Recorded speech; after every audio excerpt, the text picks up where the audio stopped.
Hey everyone, it's Kai from Kool Collectibles back again for another review. This time it's the Bandai Tamashii Nation Soul of Chogokin GX-71 Voltron. For all the amazing figures coming out of Japan, click the link in the description below to head on over to Big Bad Toy Store. They ship worldwide, so definitely check them out.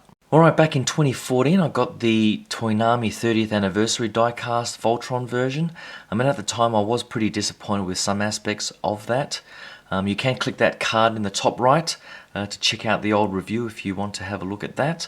And at the time it always felt like a plastic figure that was just upgraded to diecast without really considering the effects of the added weight, etc. So it always seemed a bit low on quality in the chroming and the diecast and so on.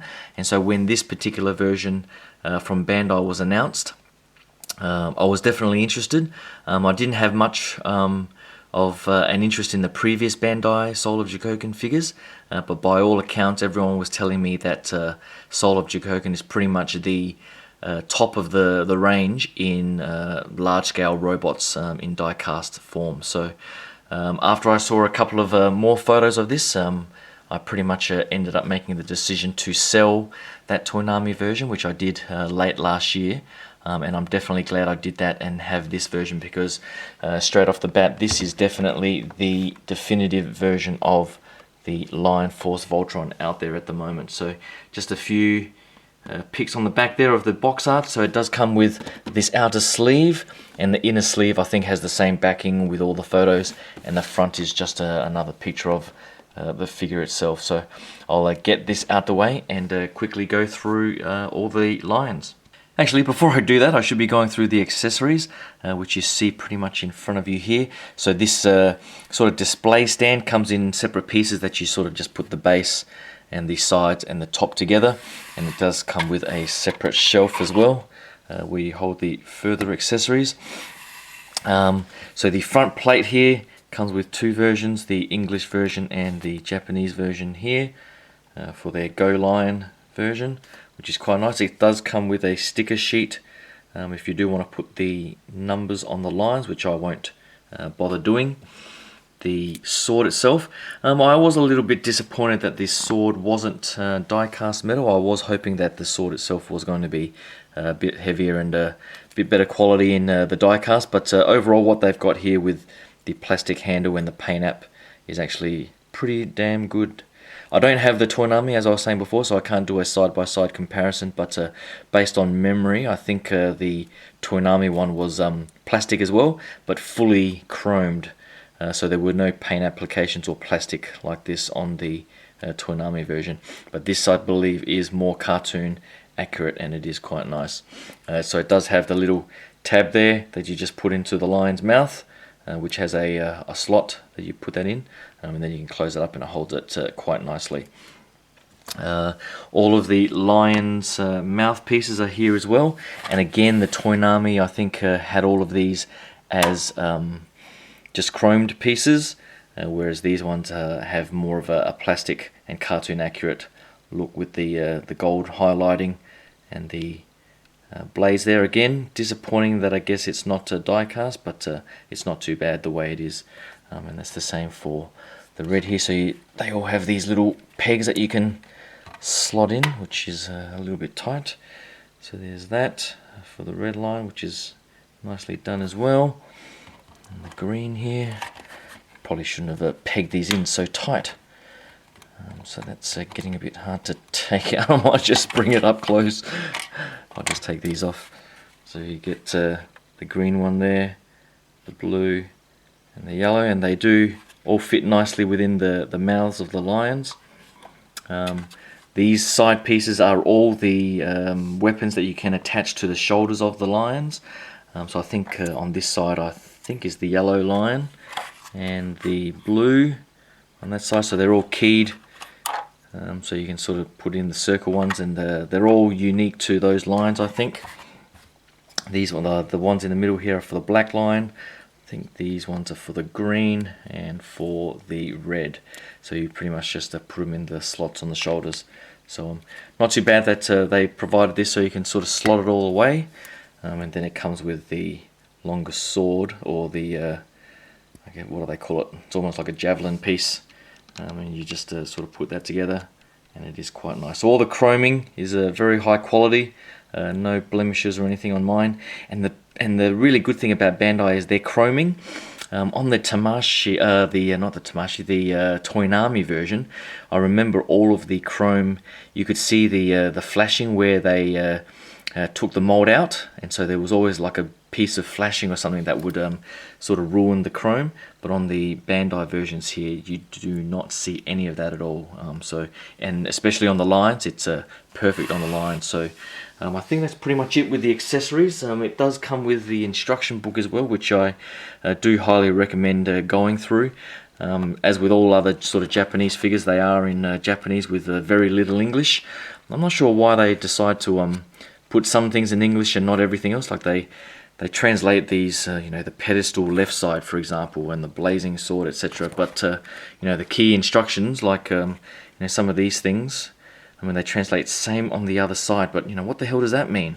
Or what does, for example, what does that mean? Instead of saying same on the other side, why don't you they should translate that? So I don't know. That's probably my only gripe of the instruction book, but. The illustrations do point out certain things like how you line up the neck and so on the feet when you transform it, and how you can sort of press all of these buttons to release certain things. But I will go through that now when I go through the line. So hold on. Alright, so here they are, and I have to say the build quality from Bandai is absolutely fantastic compared to the Toonami. The Toonami is pretty much garbage in my eyes compared to this, and considering that this Bandai set is only about maybe $50 more, there really is no reason why you would ever need to buy the Toonami if this is in stock. So definitely get on board and get this now while you can. I'll quickly go through each one and the main features.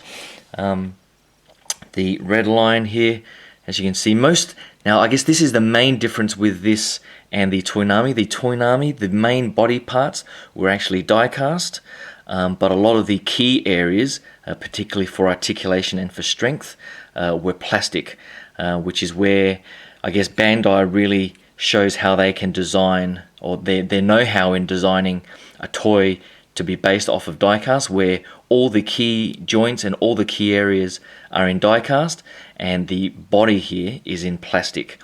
And so the strength and the weight distribution is where all the key elements need to be, whereas the Toonami, all the weight was in the body, and the weaknesses were in the joints and the articulation. So I think Bandai definitely have their priorities right.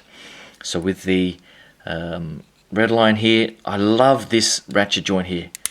When you click it, it just, I don't know what it is. It's just a quality feel that you just don't get with many other figures, or at least I don't get with many of the other figures that I have. So there's that joint there. Now the way they've designed the lion legs here is just, it's incredible. You can have a huge range of motion because of this little ball joint that's inside there, and you can push it in for the transformation and you pull those out. So same for the rear here. So it gives a huge, nice natural range of motion, whereas the Toonami, I think, were on ratchet joints, but there was no way to sort of articulate them in and out, and they almost sort of defaulted and just loosely sat like angled in like that, which was terrible. And as I was saying before, all of this chrome here, there is no sort of flashing or anything else that ruins the look at all. On these smaller lions, the knee joint here is not ratcheted, but it does feel fairly firm. So hopefully that doesn't loosen over time. The lion head has a good range of motion, and you can sort of open the mouth there and see the weapon inside, and you can see the for this red line, you can see the slot there for the sword as well inside the mouth. The tail here is on a nice thick ratchet joint that just feels really quality as well, and that's the shoulder joint essentially, and the tail is on this little ball joint, whereas on the Toonami, I think you just sort of slid that tail. No, I don't know, you slid the tail in for the big ones. The tail here actually was I think you just folded it down and it became part of the shoulder joint, which was a pretty terrible plastic. So I think that's pretty much it for the red line. I think you can flip this section up to show a few more weapons and so on. And as I was saying before, you just put the other accessories on the shoulder joints here. So overall, a beautiful red line. And the green line is very similar. I think on the Toynami, the paint app or the die-cast metal on the green was a bit more metallic, which I think probably does look a little bit nicer. I think there is a subtle metallic sheen on the plastic here, but again, Bandai here have focused on the die-cast for the key components. So again, same ratchet as the red line, same ratchet here, and the same sort of joint mechanism for the legs, which give that huge range of motion, which is pretty awesome.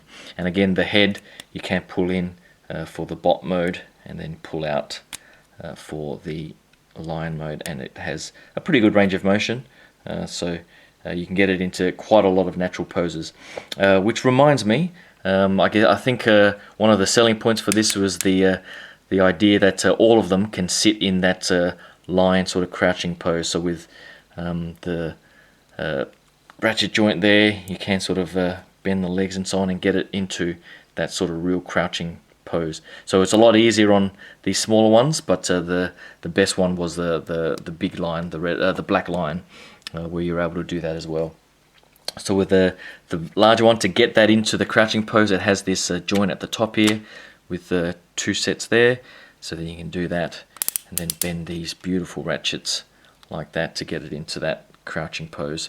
And again, just the quality of the ratchets, the quality of the chroming is just some of the best that I've ever seen. My God, if Takara was ever able to make Transformers masterpieces to this quality, I think there'd be a lot of Transformers fans creaming themselves.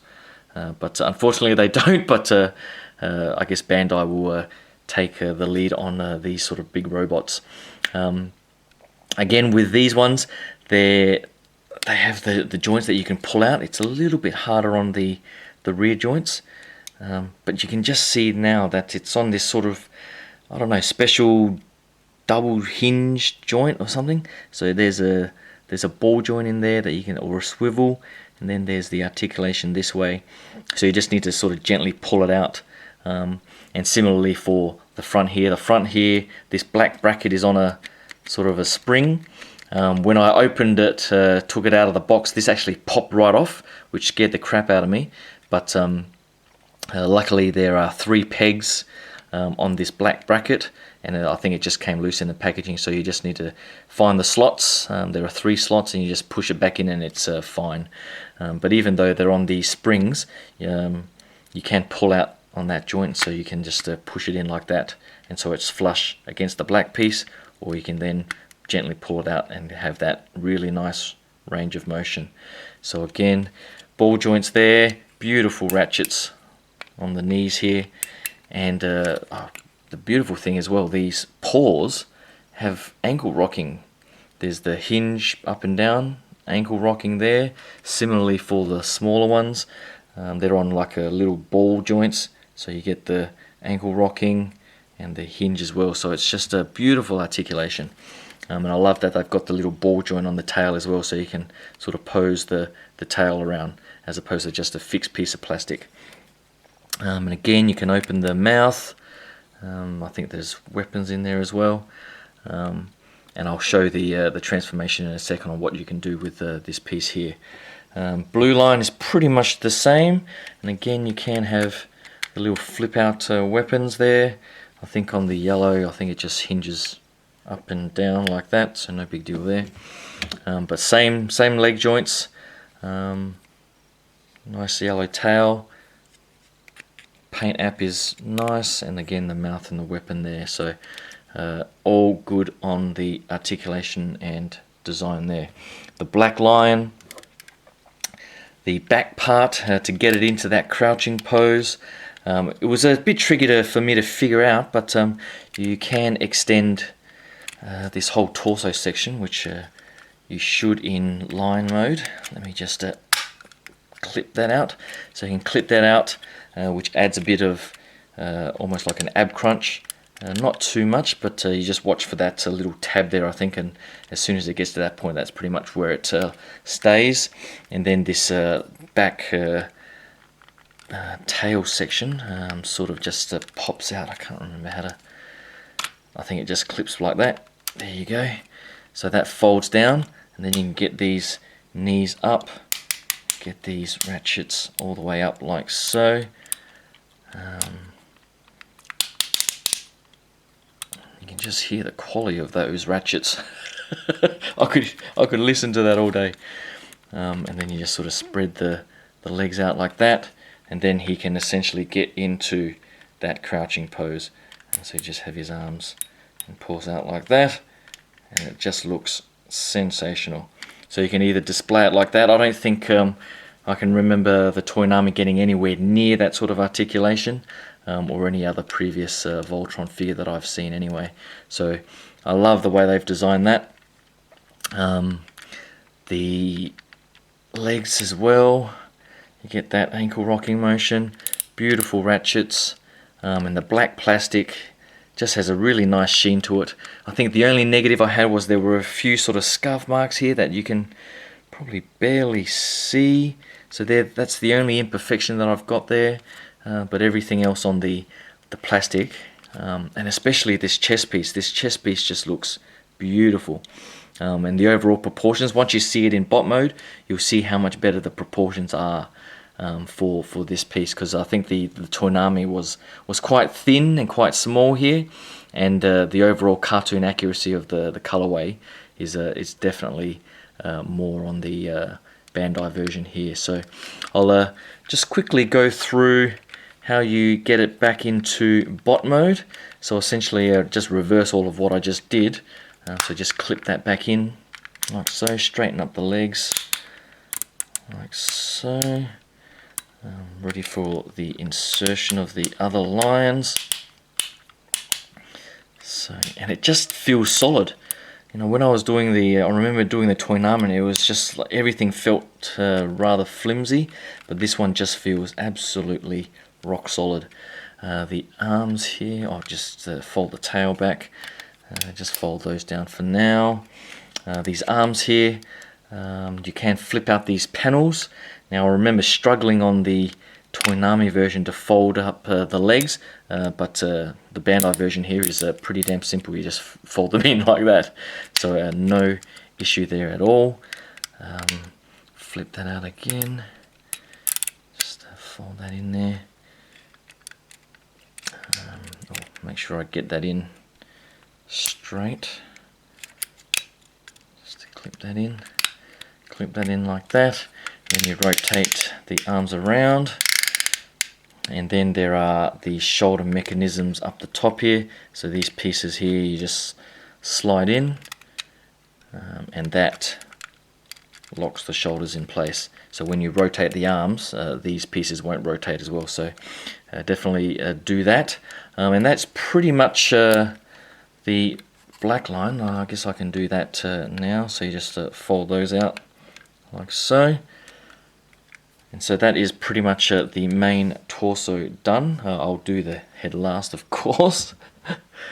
So with the yellow line here, you pretty much flick that up, put that up, and then these legs, you pretty much just fold down and make sure you, because if you have the joints out, just push everything in, fold everything in like so.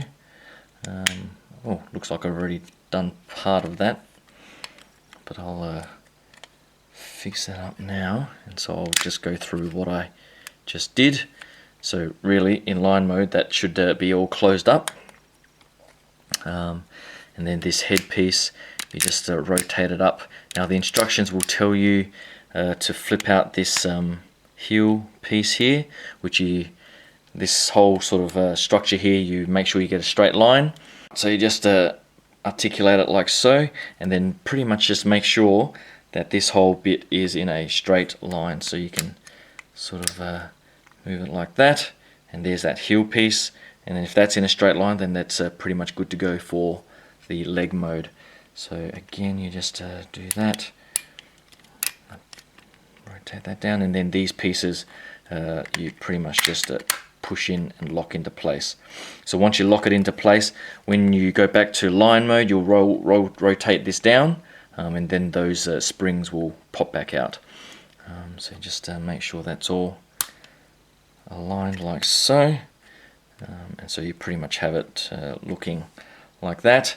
Now the back pieces here, you just flip out this hatch, and then this piece here you just clip in and it'll lock in place with that click. Now what I realized, thanks to Alex Ching, collecting friend of mine, there's a button here. I couldn't quite figure out what this button was for, but once you clip that into place and you disassemble it, you essentially press this button, and then that releases whatever mechanism was in there to lock it in place, and then you can flip out that hatch again. Right, so clip it in place like that, and that's what that button is for.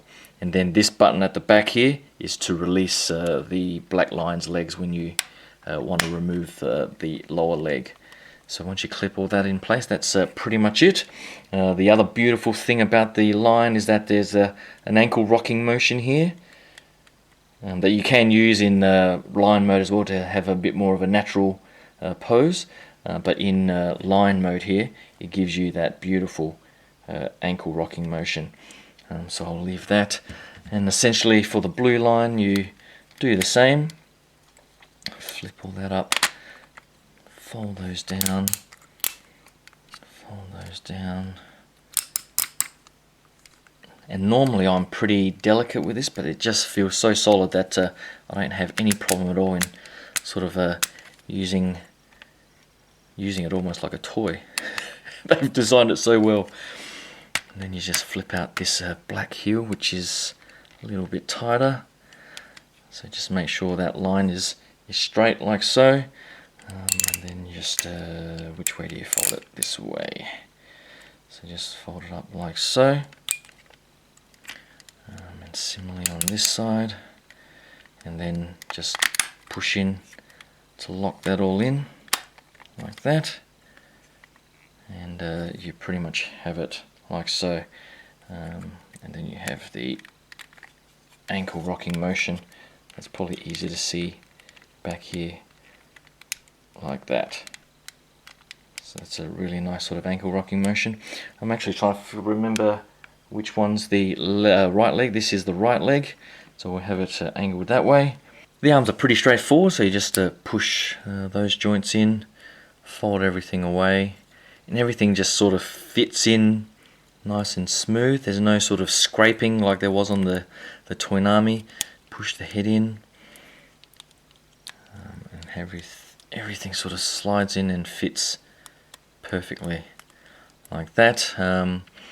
Because so you just fold that down for the shoulder joint. You can take the tail off, but there's no point in really doing it. It does fit inside, so I think the instructions give you both options.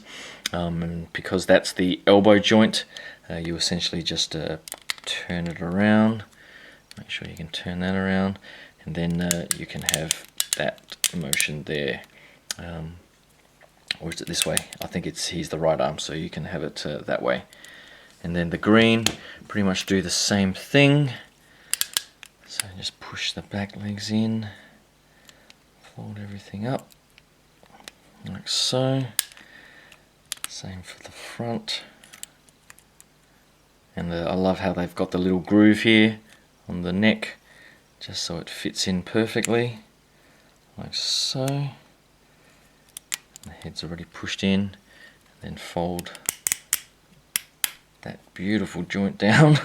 And then you can turn that, which is a little bit tighter, turn that around, and then you have his left arm. Alright, so to join them together, you pretty much just insert that and push down, and so that clips in place like so. And the articulation is just beautiful, and it's so strong it holds, so there's no sort of fear of any rub. I remember on the Toonami, because it was just a plastic piece sticking in there, these pieces would rub against the shoulders and so on, but this is just beautiful. Do the same for this side. Actually, before I do that, you need to push the torso down, lock that all in place. Do the same for the right arm here. Just make sure you put your fingers in a spot where you're going to push and clip that in. So same on that side. And then these legs here. For the blue, you do need to flip out this, let me just put that down.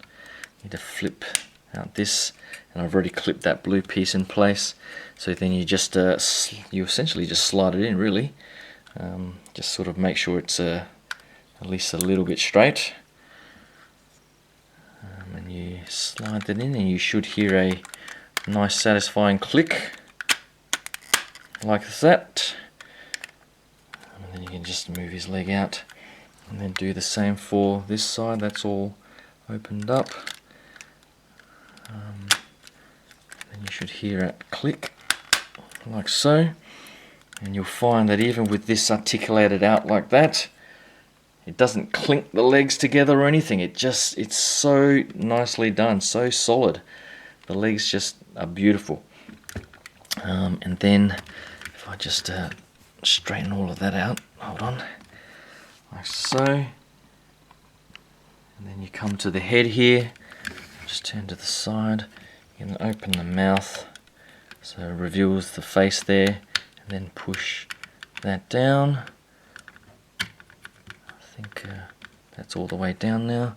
Then you open up the ears, and that is pretty much it. And you'll just see that the proportions are so good. It's far more cartoon accurate than the Toonami version. I think I might have the heel spur here rotated a bit too much. But you see the sort of torso area here, you have all of the silver, which is goes into this sort of T area for the crotch, which is much more cartoon accurate than the previous Toonami. And the articulation, so you get the thigh swivel here. It comes out not too far, but wide enough for at least a semi sort of action pose. As I was saying before, it's got the ankle rocker, it's got the nice ratchet at the knee there, which goes roughly about that angle, so not too high, but I wouldn't be posing it too dynamically anyway. And I've already shown you the arms. The head rotates, looks up a little bit and looks down a little bit, but overall that's the sort of extent of the articulation. And of course you can then grab the sword here and put it in that slot. So that is pretty much the Bandai GX-71 Voltron, and it is absolutely beautiful. The only other die-cast Voltron I have is the vehicle Voltron from Miracle Productions, I think, from a few years ago. I still have that one, so I'll just grab that and give you guys at least a side-by-side comparison with that one. Hold on. Alright, so here is the Bandai next to the MAO1 Miracle Productions vehicle Voltron from, I think it was about 2 or 3 years ago now. The overall quality of the MA version is nowhere near Bandai's, of course. There's a very limited sort of articulation in the joints and so on, and it doesn't have that stability that this guy is just so solidly built. But I guess the vehicle Voltron is probably the best one on the market at the moment. I'm not sure if Bandai is ever going to get around to doing it. I don't know if it's a licensing issue or what, but if they ever did a Soul of Chogokin vehicle Voltron, I would definitely be up for that as well, because this Line Force Voltron, I think it's probably the only Voltron I'll ever need. So I'm definitely glad I got it. I'm definitely glad people were recommending the Bandai figures for me, and I'm definitely interested in looking at the GX-72 Megazord that's coming out later this year as well. So now that I've got this one, I'm definitely up for all the quality figures that they've got. Luckily, there's a lot of the robots I have no idea about, so I'll be passing on those ones. But if they do any more that I'm familiar with, I definitely will be getting those ones. So if you do have the Miracle Productions one, it's a decent stand-in, but hopefully Bandai get around to doing theirs soon. But hopefully you like that look at this Lion Force Voltron. Definitely worth getting if you're a 80s cartoon fan like myself. So thanks again. Hopefully you can click that subscribe button. I've got the Sideshow Skeletor statue, not Skeletor, I've got Evil Lyn coming in the next few days, so hopefully you can stick around for that. So thanks again, and I'll talk to you guys soon. Cheers, bye.